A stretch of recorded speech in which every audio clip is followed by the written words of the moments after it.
This story is about a guy named Chung Yan, an underpaid engineer who died from the stress of his workload and finds himself reincarnated into the body of a prince. In this new world, witches exist with supernatural powers, and Chung Yan plans to use his engineering skills and the witches' powers to advance in this primitive society. His new life begins abruptly when he hears someone calling him to wake up. As he opens his eyes, he discovers himself seated on a chair, bewildered by his unfamiliar surroundings. He looks around and sees these oddly dressed ladies.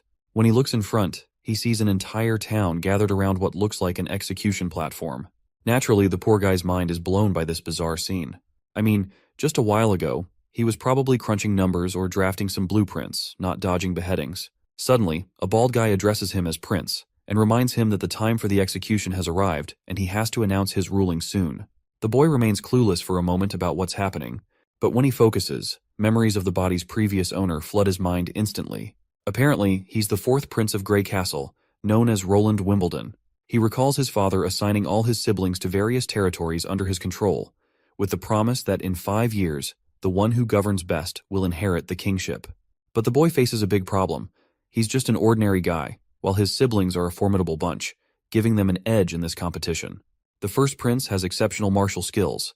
The second excels in finance. The third princess commands a strong following, and the fifth princess is highly intelligent.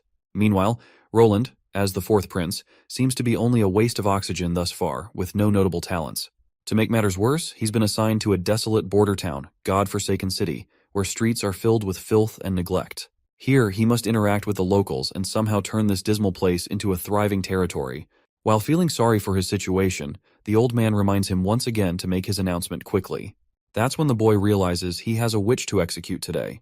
The crowd is restless, eager to witness the demise of this alleged witch, whom they believe to be a spawn of the devil and wholly deserving of death. The boy is shocked by the bullcrap spewed by these ragtag individuals and deeply disappointed by their uncivilized behavior, which infuriates him. In frustration, he flings the paper from the old man's hands away and with an annoyed expression, orders everyone to release the witch immediately. The crowd goes quiet, clearly unhappy with the prince's sudden decision. After seeing the public reaction, he lets out a tired sigh, saying he's beat and suggests they move the trial to another day. The old man tries to talk him around. Chief Knight Carter Lannis steps forward, urging him to think it over. He insists they must execute the witch right away to prevent other witches from trying to save her. The prince can't help but chuckle at the sight of this tough knight, built like a bull, looking so scared of witches. Our hero then starts to head down, casually pointing out that if more witches showed up, they could squash them all in one go.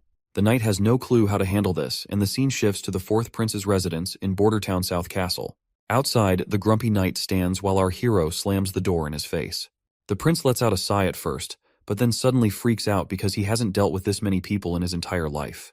Even after his meaningless death, he's not complaining, because he is grateful for this second shot in life, and he's dead set on fully stepping into Prince Roland's shoes and getting to the bottom of things with the witch. The scene then shifts to the dungeon in the border town, where he's about to meet this witch despite all the warnings from his knights about the potential dangers ahead. The boy just laughs it off, poking fun at his chief knight for being scared like a coward of a little girl. But the knight nervously insists that witches are minions of the devil. Unfazed, our hero keeps on walking until he finally comes face to face with the supposed witch. The witch stands up and steps forward, and our hero starts to blush a bit at the sight of her beauty. But his noisy knight immediately butts in, telling the prince to back off from the witch. Our hero just casually puts a reassuring hand on the knight's shoulder and steps forward again, asking the girl her name. Once again, the annoying loudmouth interrupts before they can even exchange pleasantries. Finally fed up with the knight's constant yammering, our hero gives the shiny armored guy a gentle bonk on the head out of frustration and tells him to stay the heck away while he's talking. Turning back to the girl, our hero asks if she's cool with sharing her name. She decides to spill the beans. Turns out her old man was working in the mines when a cave-in trapped him. Some greedy miner tried to loot his stuff in the chaos. She rallied the neighbors to help free her dad, but her uncle had to throw down with that Baldy McShine. Just as he was about to finish her uncle off, she intervened. She extended her hand and unintentionally did something she never wanted to do. The man burned to crisp, leaving nothing but ashes. This was the day her neighbors labeled her the evil witch, even though she begged them not to spill her secret about witchcraft. And the worst part of this sob story is that her own dad ratted her out. Then this same old consultant guy shows up and suggests our hero just roast the lady before she pulls anything sketchy. But my guy tells him to chill because he's curious to see this witchcraft in action. The lady's baffled that someone actually wants her to unleash her powers, but our hero's all cool about it, pushing her to just go for it. She reminds him that her powers are blocked by this locket around her neck, and asks if he's really up for her taking it off, warning him she might cause chaos. But then he grabs the locket chain, breaks it, and tosses the locket away like it's nothing. "Show us your damn powers already," he tells her. And so, the fire starts to crackle around her, and this macabre dance of flames just leaves our hero's eyes wide open, and the entire prison cell lights up with the light. The prince freaks out while the woman casually strolls out after melting the prison bars. The knight bolts in the opposite direction, but our guy is just blown away by her fiery powers. Finally, he gets why his consultant said fire can't touch her, because she's basically fire herself. Once the flames die down, the former engineer in him sparks with a genius idea. He's not about to waste such epic magic without using it to revolutionize things. When she asks him to end her life because she's shown him what he wanted to see, he surprises her. He throws his coat over her burnt clothes and tells her she's hired. Prince Ronald, drawing on his past life knowledge, declares that she's essentially a perpetual motion machine, able to generate firepower seemingly out of nothing. However, not everyone shares the prince's visionary thinking. The consultant is utterly annoyed by Ronald's decision. He shouts, reminding him of the witch's ability to obliterate anyone with a mere gesture. Moreover, he warns that hiring her could attract the attention of the Witch Cooperation Association, potentially leading to their destruction. But Ronald dismisses the old man's concerns, instructing him to prepare a work contract. He then starts walking away, casually mentioning that he intends to establish a working relationship with the witch, Anna, and further orders the consultant to arrange accommodation for her as well. Back at the administrative office in Bordertown Castle, the old man reports he's taken care of everything as instructed, but he's not sure about sparing the witch's life. The prince cuts him off, saying not to question his decisions. To him, witches aren't some monsters, but the old man's still not convinced. That is when our hero lays it out straight, reminding him that Bordertown is a total mess, and he doesn't have his brother's riches or his siblings' smarts. So winning here is a long shot, and he's got to try something out of the box to claim the victory. The old man's impressed by the prince's determination and agrees to arrange a meeting with Miss Anna. Meanwhile, Miss Anna is getting a thorough wash and cleanup, and once she's looking all cute and tidy in some nice clothes, she's escorted to meet our hero. The knight shows our hero the cottage where Anna will be staying. The prince is pretty impressed with the cottage, especially since it was prepared on such short notice. Just then, the knight announces Anna's arrival. When our hero turns around, he sees her in a maid's attire, looking absolutely stunning. He's pleasantly surprised and amazed at how well the clothes turned out. He asks her if she's comfortable in her new outfit. But instead of being happy, she starts a tirade, questioning why he's giving shelter to a murderer like her, someone tainted with evil and loathed by everyone. The prince surprises her by stating that he doesn't see things that way. He dismisses all the talk about evil witches and devils' powers as nonsense. He explains that people are just scared because they don't understand her significance to society. He extends his hand, telling her he accepts her despite her flaws. He promises to teach her how to use her powers for good and to make a positive impact on the world. Once inside the empty cottage, Anna immediately starts practicing, unleashing her fiery powers. However, as flames scatter around uncontrollably, our hero realizes teaching her magic control is going to be tougher than he thought. On top of that, there's the issue that every time she uses her powers, her clothes get incinerated, leaving her embarrassed and naked. Both of them feel awkward, but our hero is relieved he had prepared multiple sets of clothes ahead of time. Just then, the old man bursts in with urgent news. While gasping for breath, he shocks everyone by reporting that their patrols have spotted signs of demon activity months earlier than expected this year. Of course, our hero has no clue about these months of demons, and seeing everyone terrified only piques his curiosity further. The old man reveals to the clueless prince that every winter, after the first snowfall and when the sun sets, the gates of hell open in the Dragonspine Mountains. Bordertown isn't defensible, so everyone must flee to Longsong Fortress. However, the old man reassures him that his safety is their top priority. Curious, the boy asks if the old man has seen these gates of hell himself. The old man replies no, explaining that it's impossible for them to see such things. The Dragonspine Mountains are not only impassable, but also emit a foul miasma that affects anyone who gets too close, unless they've already fallen into the devil's grasp, meaning only witches can explore the area and see the gates of hell. The prince then wonders if the old man has ever encountered demons. Once again, the answer is no. It's his first time in the central region of Grey Castle, and hardly anyone's ever come face to face with a real demon. Looks like it makes sense to our hero why this place doesn't thrive with a bustling economy, because people always get evacuated at the end of every year. The boy then raises a valid point, which is that if Longsong Fortress can fend off the demons, it means they're not invincible. So keeping that in mind, he is itching to throw down with these demons by himself. The old man is terrified by this plan and explains that Longsong Fortress has massive walls and Duke Rayon's elite troops stationed there. They're formidable, and Border Town is located in the North Slope Mountains, which serve as an early warning system for Longsong Fortress about impending threats. But our hero remains resolute and instructs the old man to gather local soldiers who have experience fighting demons. In the bright day under this gazebo, we see our duo having afternoon snacks, and while they are at it, the prince requests her to tell him something about months of demons. The lady immediately complies. Her tone gets somber as she describes the hellish experience of the months of demons. Unlike big shots like our hero, commoners here deal with this nightmare every single year. She explains that her father, a miner like many others in town, struggles daily to survive. When the months of demons begin, the people of Border Town send their year's mining production to Longsong Fortress in exchange for next year's rations and some gold royals. During this time, everyone takes shelter at Longsong Fortress until winter passes. One year, the months of demons lasted a brutal 4 months straight. City officials at Longsong Fortress said the ore they produced in autumn could only buy 3 months' worth of food. The 4th month's supply had to wait for new ore. But the months of demons lasted another extra month, which trapped the people inside the fortress. And to top it off, the grub from Longsong was divided between people equally, leading to the strong bullying the weak. The prince gets ticked off hearing her sad story, and he straight up tells the lady that no one's gonna suffer through those months of demons again. Leaving the gazebo, our hero asks to meet with the consultant to check on progress. The scene shifts to the Border Town Administrative Office, where Consultant Baroff has brought 3 folks. 2 are soldiers, big shots in charge of the Border Town Patrol and lighting the beacon every year. The 3rd is a hunter who claims he's faced demons before, even bagging one himself. At first, one of the scared soldiers stumbles through his words in front of the prince, muttering gibberish that makes no sense. The prince then nudges the other soldier to speak up. The other one then explains that the demons used to be regular critters in the forest, but the evil miasma turned them into savage beasts. They're tough, but still killable. Once the months of demons wrap up, Longsong Fortress sends out cavalry to mop up any stragglers in the area. That's when the hunter slams his fist on the ground like he's showing off, boasting that those monsters are as easy as slicing cucumbers with his sword, and he's taken down 2 already. The big guy then drops to his knees before our prince. The consultant introduces the hunter as Iron Axe, saying there's gossip he's so tall because of his giant monster blood in his veins from the Mojin clan. Our hero asks him straight up if his stories are true. Iron Axe nods confidently, saying he's already killed a demonic boar and a wolf type. Iron Axe explains how hunters categorize demons. As the guard mentioned, these critters started out as regular animals but went berserk after they got a taste of hell miasma, and which is why they're such a pain. The wolf type is sneaky and lightning fast, and the wild boar has a tough back which is so thick that even crossbows struggle to pierce it. The prince quickly realizes that these demons are essentially animals, but with enhanced traits. The hunter agrees, saying they don't pose much of a threat.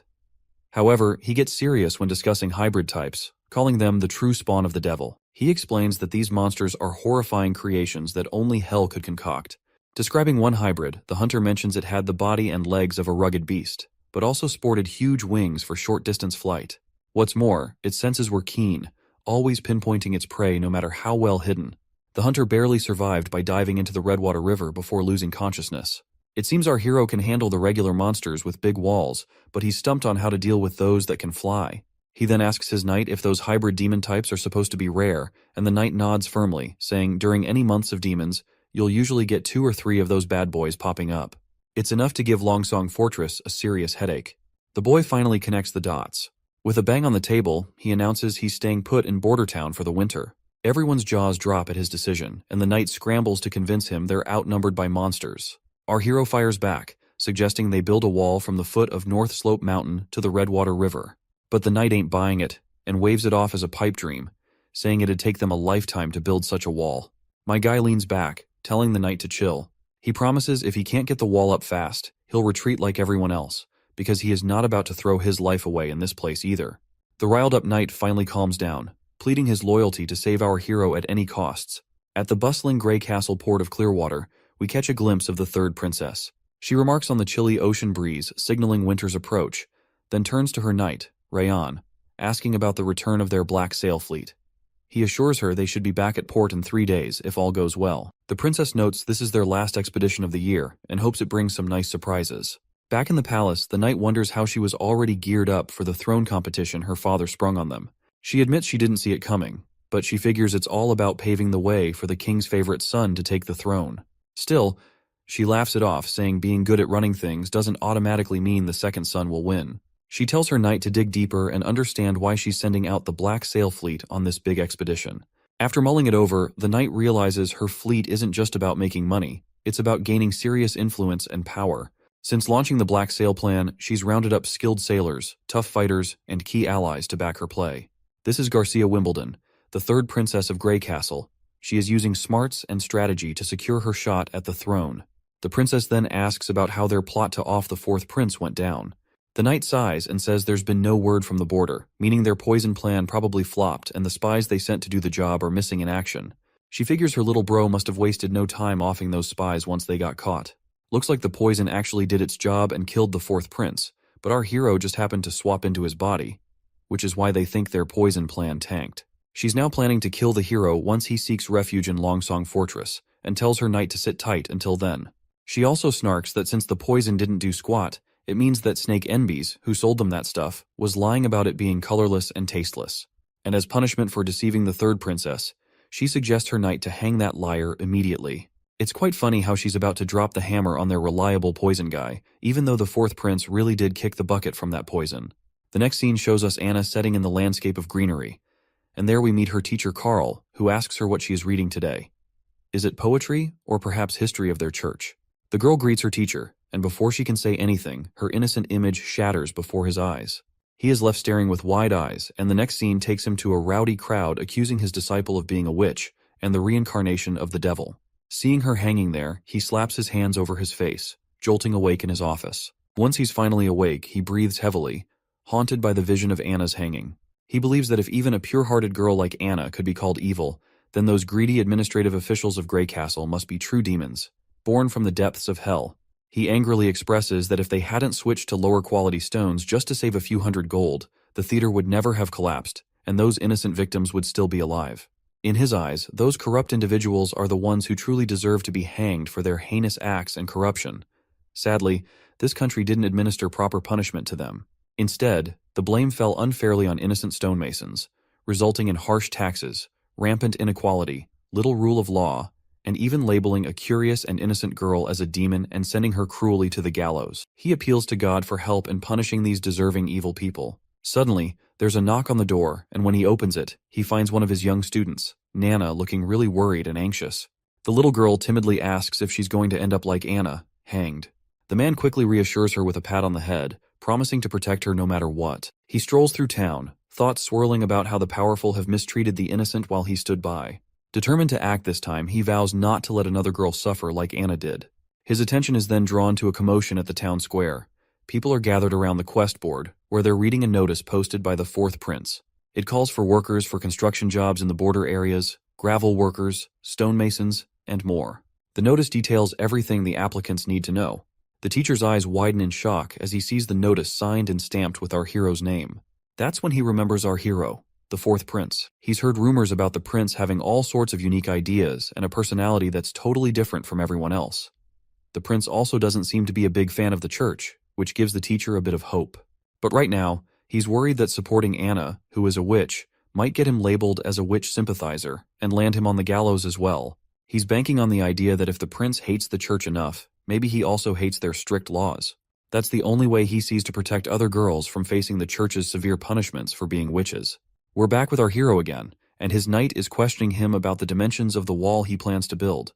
Our hero says it'll be 15 feet tall and 6 feet wide, enough for 4 people to stand side by side on top. The knight then mentions they'll need to dig a trench as deep as a person is tall to stabilize such a massive structure. With the wall being 15 feet tall and 6 feet wide at the top, the base width will need to be doubled for stability. Even with 350 craftsmen working simultaneously on digging and building, they can only promise to finish before next year's months of demons. The prince curiously asks what the main challenge will be, which is taking such a long time. The knight explains that the real issue lies in laying the wall itself. They'll have to carefully select and polish each rock to ensure they fit together properly. Otherwise, the wall won't hold up well. The prince decides to move ahead with his knight's plan to dig the trench and build the wall at the same time. When it comes to laying the wall, he reassures his knight and reveals about Grey Castle's alchemy workshop producing a new thing called cement, which is bound to impress everyone. Naturally, the knight is all ears, because he has never heard of something known as cement in his entire life. In the next scene, we're outside the cement kiln room at Border Town, where we see both of them standing outside of the cottage. The prince explains to us that making cement is pretty straightforward because the raw materials are plentiful here. But the real trick lies in getting the calcination temperature just right. Sadly, he can't recall the exact temperature needed, and there's no way to measure it precisely in this world. Suddenly, the cottage door swings open, revealing Anna. Before the prince steps inside, our hero tells his knight to hang back. It's clear that the prince is using Anna's witch powers to create his cement, and she seems perfectly suited for the task. Before she heads out fully naked, our hero hands over his coat to her once more, and once she is out of the cottage, she eagerly expresses that she has done as her prince had asked of her. Inside, we find a heap of cement on the floor. The boy quickly checks the product to see if their experiment paid off, and decides to give it a try before producing at mass scale. Curiously, Anna asks where he plans to use the cement. The boy explains it can be used for building homes, bridges, roads, and more. He highlights how it will protect them from natural disasters like rain, heat, or snow that could otherwise damage their homes. He gives all the credit for the success of making the cement to Anna, recognizing her crucial role. Outside the cottage, they finally glue a few square boulders together with the cement, and both the knight and the girl are pleasantly surprised by the result. The knight can't help but marvel at this amazing discovery, while our hero inspects closely and is equally surprised that it feels much sturdier than what you would get from compacting ordinary dirt and mud together. The knight even tries to pry the boulders apart, but despite exerting all his force, he can't seem to budge them, let alone unstick them. The prince reminds his knight that he's been underestimating things because this stuff is better made than he originally thought. The knight is also amazed by this fascinating invention of sticky stuff that turns into solid rock in no time. He's pretty confident that with this, they could easily cover the entire border in 5 years. But our guy dismisses the need for such a grand project, saying even the tallest walls can't keep out enemies from within. Their first enemy is the fight against natural disasters to ensure their people don't end up homeless. He's determined to prove to the world that witches are humanity's most productive asset. From the next day in the cottage, the prince got down to mass-producing cement with the help of the workers who responded to the recruitment notice. They hustled to gather essential ingredients and supplies, giving Anna some well-deserved rest. Meanwhile, the prince kicked off the excavation for the city wall's foundation between the North Slope Mountain and the Redwater River. However, things didn't go as smoothly as expected. The knight was impressed that the prince personally visited the construction site and gave the workers a pep talk at the North Slope. He noted their dedication, but the prince grinned sheepishly, admitting that despite their efforts, all they managed to dig was a rough trench at the North Slope, a makeshift drainage ditch rather than the sturdy foundation needed for a city wall. Even though our hero used to geek out over mechanical blueprints, paired with his civil engineer buddy, they made quite the geeky duo. But now, tackling these civil project details is way beyond his expertise, and he's itching for a pro in the field to brainstorm ideas with. Interrupting his moment of contemplation, the consultant points out that a stonemason has responded to their recruitment notice, claiming to have been a member of the Grey Castle Mason Guild. The prince immediately recognizes the guild as a prominent organization in the country, though he's heard they were disbanded due to a construction accident. He then shrugs it off, pointing out that risks are always present in this line of work. He is eager to secure highly talented individuals, and instructs his consultant to bring the stonemason to see him. The next scene takes us to Roland's administrative office in Bordertown. Our hero lounges at his desk, idly passing the time, while Anna sits nearby, absorbed in a book. Finally, the knight arrives with the person our hero has been eager to meet. To our surprise, it's none other than the teacher who had been fretting about his little witches. Before the teacher can start extolling the prince, our hero cuts in, waving off the formalities and telling him to relax. When the teacher's gaze falls upon Anna, he looks completely bewildered, his mind clearly spinning. Meanwhile, both our hero and the knight are totally dumbfounded to see this unexpected meet and greet. Sensing potential trouble, the prince quickly directs the knight to block the door. The knight immediately follows the command, positioning himself at the entrance, ready to not let this threatening man go away. Our hero finds it hard to believe that a random craftsman could end up being a neighbor of Anna. But then, the teacher suddenly falls to his knees, pleading for forgiveness from Anna for not helping her in the times she needed him the most. That is when it becomes clear to the prince that this man poses no threat to her after all. Anna also recognizes her teacher immediately. The prince then instructs the man to stand and demands an explanation about his relationship with Anna. The man immediately pulls himself together and quickly apologizes for causing a scene. He then introduces himself as Carl Van Bate, a former member of the Mason Guild turned teacher in the border town. He reveals that Anna was once his student. Carl further points out that he doesn't really understand why our hero would spare Anna's life. Perhaps he wants her as his lover, but he isn't complaining since being beheaded is still better than being a prince's side chick. Carl is further relieved to see that our hero doesn't believe in witches being incarnations of the devil. After explaining everything thoroughly to the prince, The man further mentions that there's another talented girl like Anna, whom he would like our hero to also keep hidden here in the palace. The prince gladly gives this teacher the green light to bring her here, promising no harm will come to her if she truly is a witch. However, he can't simply take her away from her family, especially since they aren't directly threatening her at the moment. Our guy bursts into happiness inwardly, looking forward to meeting this next witch and discovering her formidable abilities, though outwardly he remains composed and calm. The prince clarifies that he didn't save the girl out of kindness, but because he needs her help. He doesn't believe in those nonsensical tales that portray witch powers as evil. Instead, he sees them as valuable gifts if handled wisely and used responsibly. So whether it's Anna, this other girl Nana, or any other witch, as long as they haven't committed actual crimes, he won't presume them guilty in any way. Once that's out of the way, our hero finally gets down to business and asks the man if he's ever helped build in Grey Castle Town. The man nods enthusiastically, saying he's had plenty of experience.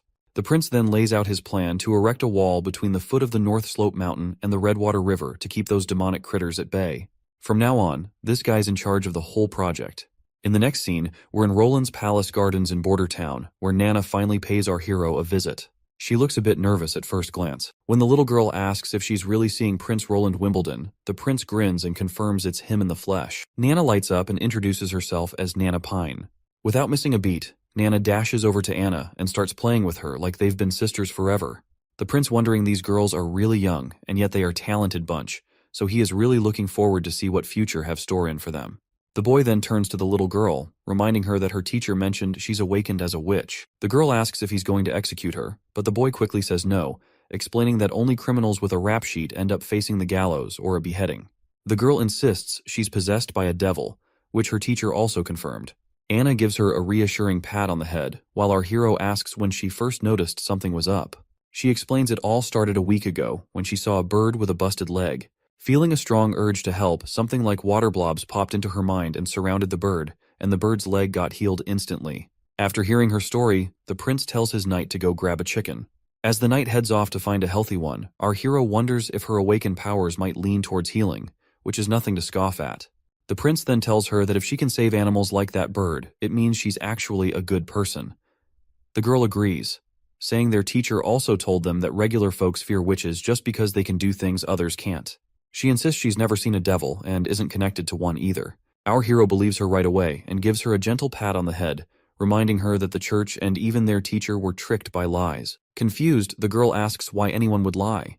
The boy explains it's not about good or bad, it's about people trying to make money by spreading fake stories. Once the chicken arrives, the little girl asks the prince to go easy on it. The boy agrees, but tells his knight to hold the chicken tight before giving it a quick whack on the head. The poor bird squawks in pain and flops to the ground. He then turns to the girl and urges her to heal the chicken pronto. She nods, saying she'll do her best. When she lays her hand on it, those watery blobs pop up again, and she gets to work right away. A few hours pass, and despite the boy's rough treatment, which leaves the chicken drained, he finally seems to understand Nana's power. She can fix up broken bits and mend fractures, though bringing a chicken back from the dead isn't in her playbook. Once the chicken has served its purpose, the boy tells his knight to take it to the kitchen, leaving the girl with tears in her eyes and a pout for how rough the prince was with the chicken. But he assures her it was necessary. Before long, a feast of delicious food appears before them. Nana seems to forget her chicken grievance as she eagerly eyes the cooked bird laid out before her. After their little feast, the little girl heads off, waving her hand one last time, and our hero waves back in response. Meanwhile, Anna is curious why our hero is not keeping her in the palace, knowing she's a witch too. He reminds her that she still has a family who doesn't know about her powers yet. But Anna worries it's only a matter of time before her parents find out and exile her. He agrees, but reassures her that as long as her abilities remain secret, she should cherish the time with her parents. He then asks if she misses her father. She sadly shakes her head with a no, but our hero can empathize with the loneliness she feels. To ease her mind, he promises that Nana will come daily to practice magic with her so she won't feel alone, and further vows to give both girls the ordinary life they desire. And he means every word. Back in the castle, our hero's been feeling kinda boring ever since Carl Van Bate took charge of the wall construction. He's taken to having a tea party every afternoon while teaching the girls how to work their magic. Every now and then, he checks on the city wall's progress at the foot of the North Slope Mountain, always impressed by how much better it's going than expected. But then, the consultant shows up with some not-so-great news. He points out that hiring all those craftsmen and laborers has been super expensive, and all that cash is coming straight out of our hero's pocket. At this rate, the steward's worried they won't have enough money left by spring. Our hero officially starts to panic, realizing that he is freaking screwed. A moment later, while he's brainstorming ideas to get out of this financial mess, the old man finds it strange how much the prince has changed lately, as if he's become a completely different person. Back in the day, this guy knew nothing but the pleasures of life, and the only reason this old man sticks with our hero is because the king has promised him the position of Minister of Finance once the throne competition is over. When he first rolled into Border Town, he wasn't planning on running the place, nor was he gunning for the throne. He let down all the nobles and dumped all the responsibilities on the old man's lap. But ever since he rescued that witch, the prince has done a complete 180. The prince is now handling things with more thought and dealing with stuff like it's his second nature. He even talks to the old man in this grown-up tone that's seriously creeping the old dude out, making him wonder if the prince got possessed by a devil or something. But the old man brushes it off, saying if the prince were really possessed, he wouldn't have casually snagged that godforsaken retribution locket. Cut to the scene back at the port in Border Town. Two nobles and this redhead guy, who looks like some ambassador, are shooting the breeze. The guy in glasses reminds the ambassador they last swung by a year ago and gripes that the town's still a desolate pile of rocks. The redhead pipes up, correcting him that it was just 6 months back. He mentions how every season Duke randomly sends someone new here. He remembers visiting last summer, when besides rocks, there were all kinds of fancy furs floating around. When he is about to spill something juicy, he decides to keep it under wraps for some reason, and instead, he focuses on Border Town's potential. He suggests that although it's currently just a fortress outpost, if they set up a solid defense line here, all the land between Border Town and the fortress could be put to good use. Suddenly, the guy in glasses freaks out, pointing out that the stockpile is empty and Border Town was supposed to have their ore ready today. Looks like these visitors are here to collect ore before the demon months hit, offering shelter for the Border Town in return. The ambassador sighs and decides to take the problem to our hero. They ride back on their horses. The guy with purple hair wonders if Border Town found a new trade partner, or already sold their ore to Willowtown or Fallen Dragon Ridge. He's pretty sure it's the fourth prince's doing, who is our hero by the way. The redhead thinks hard, pondering if the prince has already set up deals with towns further down on the Redwater River. If so, they've lost yet another bargaining chip. He worries that if they try the same monopoly play as before, they're not likely to succeed since the fourth prince already has other trade partners to take their ore to sell. Once they get to the castle, they're greeted with this incredible feast. The ambassador, not sure how to handle chopsticks, glances over at our hero and awkwardly tries to eat the same way, struggling to even pick up his food.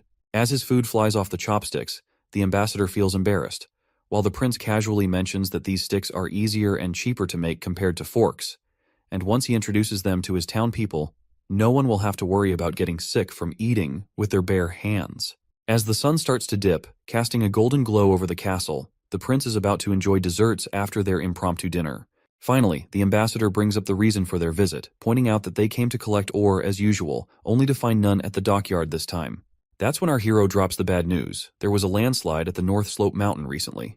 They've been trying to clear the rubble and resume production this month, but it looks like the mine won't reopen until sometime next year. The ambassador then asks about the production from previous months. Our hero simply shrugs and says it was lower than usual, barely enough to keep everyone fed. He adds that even if they manage to scrape together enough ore, it won't buy more than 2 months' worth of wheat. So, he suggests they totally revamp their deal. The ambassador looks worried and tries to reel our hero back in, apologizing for past screw-ups. He proposes that the 6 noble families of the fortress pool together to lend enough food for 1 month, promising they'll pay it back next year. But our hero isn't having it. He flat out says if they sell the ore to Willowtown, they won't owe anyone a thing. And here's the twist. The Willowtown is offering gold dragon coins in exchange for their ore. Plus, they're ready to trade wheat, cheese, bread, and honey, all at fair prices. Anything you can buy with gold dragons, they're happy to sell. Compared to dealing with Longsong Fortress, this new setup makes way more sense for the border town. Our hero asks the ambassador another question, pointing out if he even has enough influence to make that decision on behalf of the other families willing to lend 1 month's worth of food. Our hero quickly catches on that the ambassador is a member of the Honeysuckle family, with this emblem being a dead giveaway.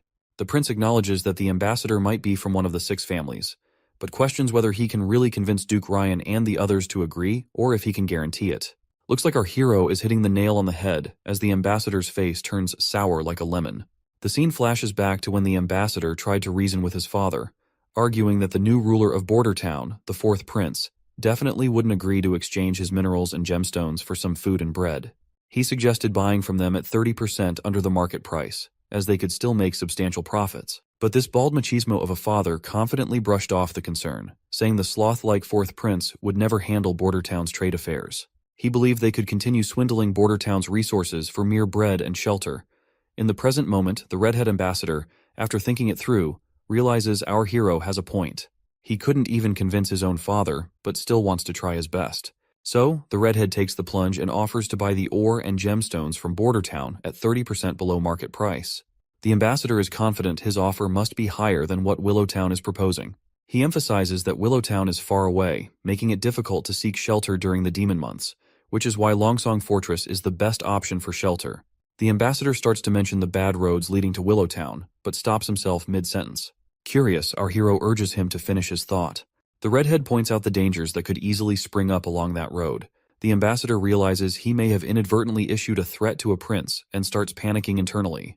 Our hero just chuckles, dispelling the redhead's confusion, and explains that he never intended to seek refuge in Willowtown in the first place. That bombshell catches the redhead off guard, and he really throws the ambassador for a loop by making it crystal clear he's not going anywhere, not to Longsong Fortress or anywhere else.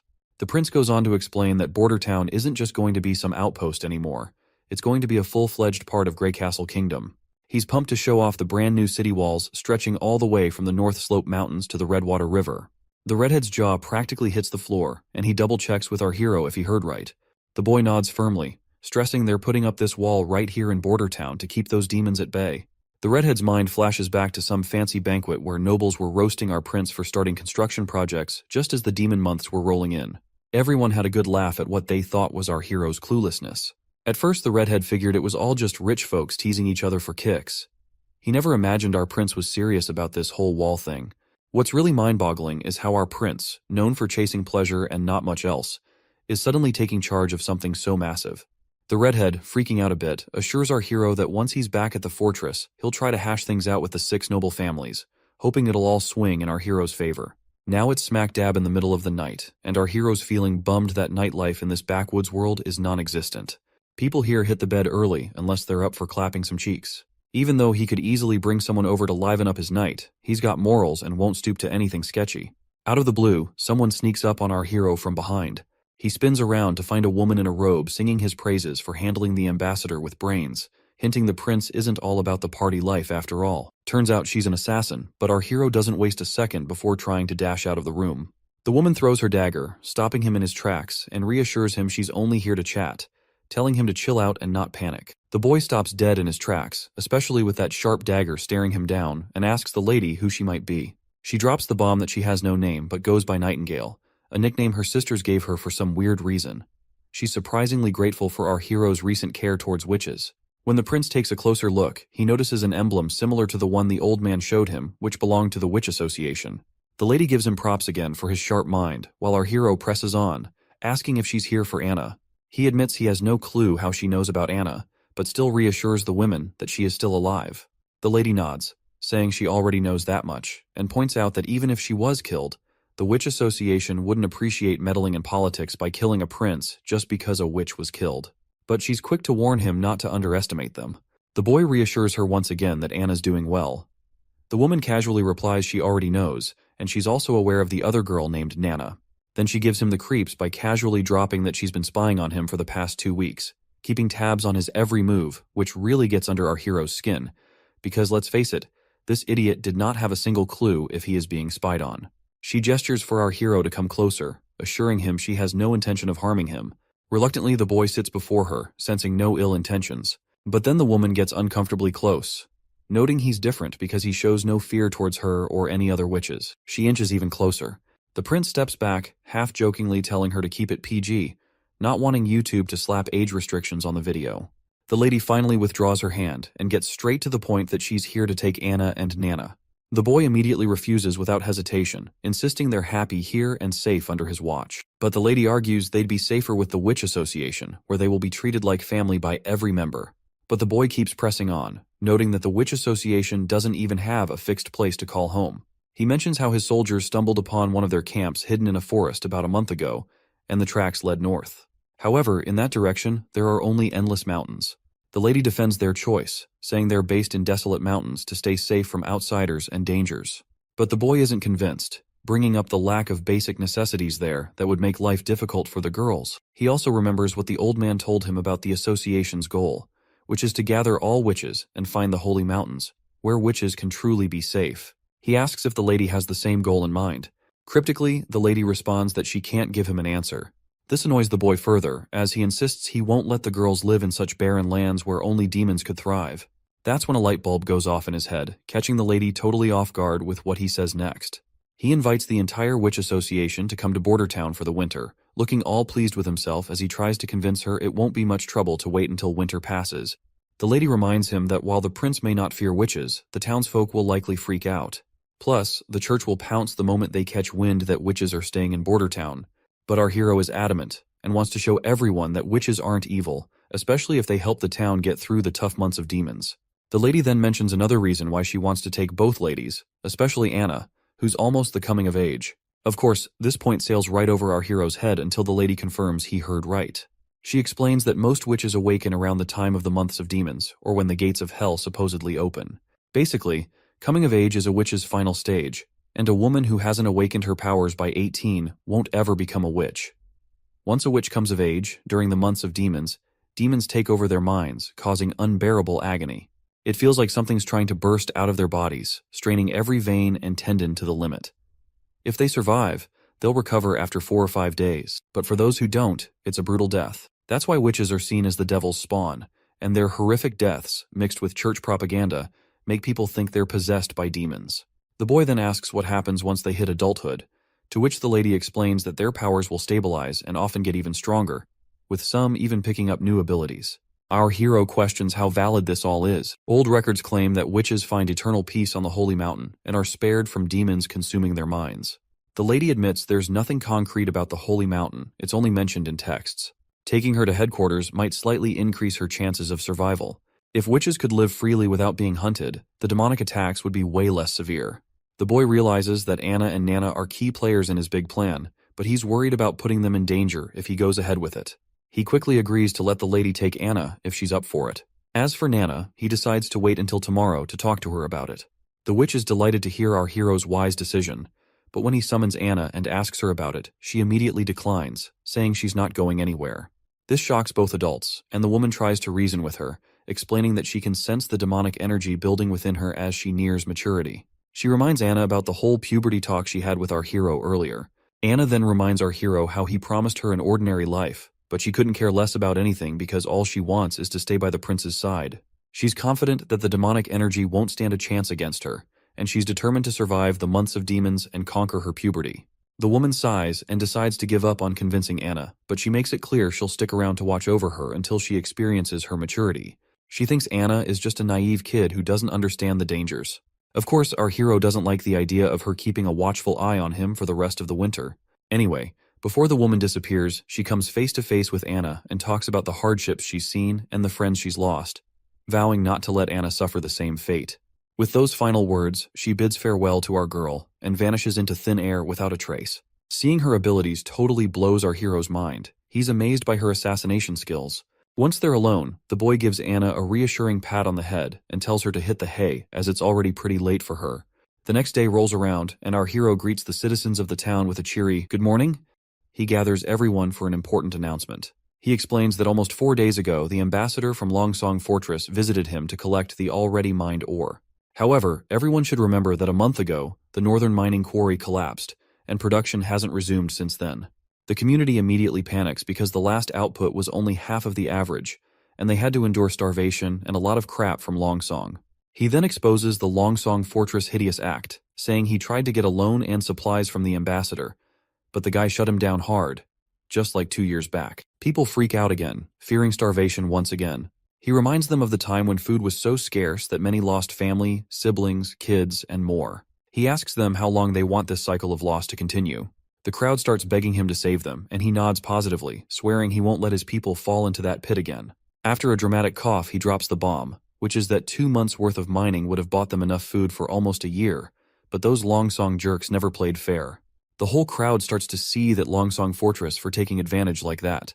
So, our hero explains that he traded his stones for a bunch of food from Willowtown, enough to keep everyone fed through the winter. Just as folks start celebrating and feeling relieved, he puts a pause on the party vibes. He reminds them that cutting ties with Longsong means they're committing to sticking it out in Border Town for the winter. That news sets off another round of worry, but the boy quickly shifts gears, reminding everyone about the wall they're building. He boosts their spirits by saying demons aren't any tougher than the beasts in the forest and won't be able to scale their wall no matter how hard they try.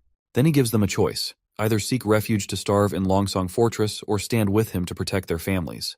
He asks if anyone's up for joining him on the wall to fend off monsters, promising good silver coin rewards for those who help out. And if the worst happens and someone doesn't make it, he pledges 5 golden coins to their family. The whole crowd gets fired up by his speech, and suddenly everyone's geared up to face whatever comes their way with determination and grit. The atmosphere in Longsong Fortress is lively with laughter echoing through the entire castle.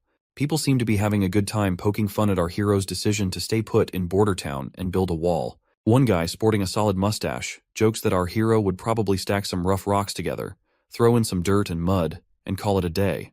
He is sure that eventually our hero will come running back to Longsong, and they can further exploit him when he's desperate.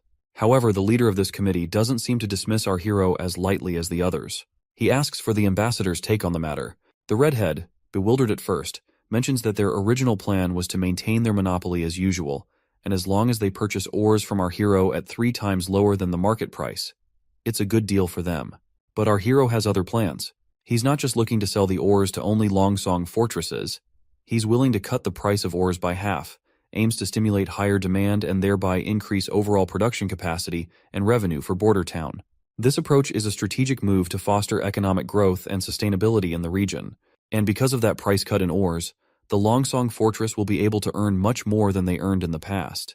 Additionally, he intends to manufacture iron tools, which he believes will fly off the shelves no matter where they were sold, making an additional stream of income. However, those aren't the only things to think about. If our hero can hold off the demons at Border Town, it's good news for Longsong too. They won't have to keep dealing with those pesky beasts every year.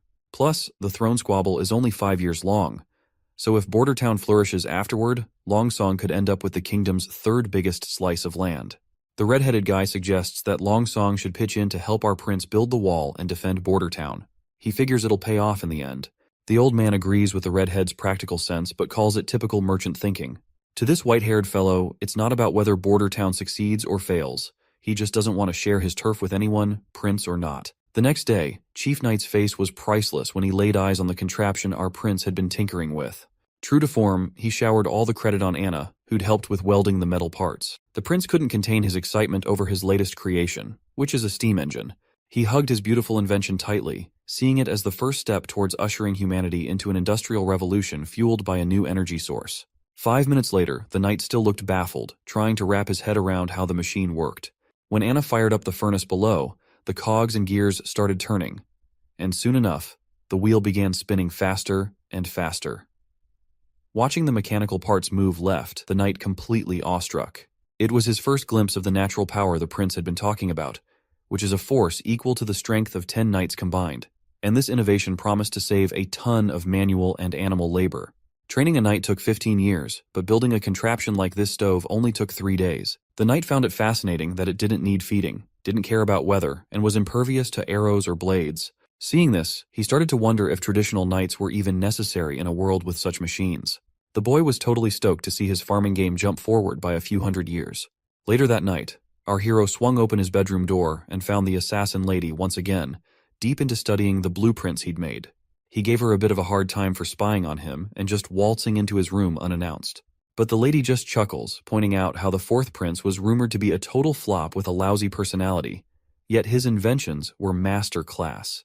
She wondered if those blueprints were for the stove he'd cooked up recently, but the boy was feeling kinda down and out, watching her toy with his secret plans he had kept locked up tight in his office. Seeing her impressed, he attributes all of the credit to Anna once again, and explains that the machine could be used for anything needing a lot of muscle, like getting stuff around or making stuff. The lady smiles upon hearing this, and lets our boy know that she'll be keeping these blueprints, since there are many witches in the association who can make good use of firepower. As she tucks them into her robe, the idiot's eyes accidentally drift over her cleavage, and he stumbles over his words in embarrassment, telling her he didn't give permission for that. She just smirks and says she already has something as payment, tossing a document at him she pulled from her chest. The boy eagerly grabbed it and tore it open, only to find it addressed to his servant Tyre. The letter sternly instructed Tyre not to repeat the same mistake and was ordered to eliminate the prince during the months of demons. The boy's mind races, recalling how Prince Roland used to exploit her whenever he could, and our hero feels deeply unsettled by these memories. The woman then tells him she snatched it from one of the pigeons, mentioning there wasn't any signature on the letter, but she thinks it might have been sent by one of his siblings. So she asks if he's cool with her digging deeper to find out who's behind these orders. He gives her the go-ahead, and she strikes a respectful pose, saying she'll be taking the blueprints as payment. The next day, he's still hung up on last night's letter when the knight shows up. The guy drops to his knees and spills that Tyre kicked the bucket last night. Apparently, she took a tumble from her balcony, and there weren't any signs of a struggle, and the guards swear they didn't see anyone come or go. The boy's visibly bummed out and tells the knight to have the head servant handle the situation. Once the knight had left the room, our hero called the assassin lady back, and she showed up right on cue. She quickly spilled the beans that the servant had killed herself the moment she laid eyes on her. The boy couldn't hide his disappointment, muttering that he figured she'd know how to handle such things. The lady countered, saying she had tied Tyre with ropes up tight, but the wily servant had stashed poison in her fake tooth, and once she died out of poison, she threw the servant from the balcony to make it look like an accident. Even though her interrogation had hit a dead end, she whipped out another note from her cleavage and revealed that this is what she found out in her apartment. With a sly grin, she points out that the sender called Tyre Big Sister,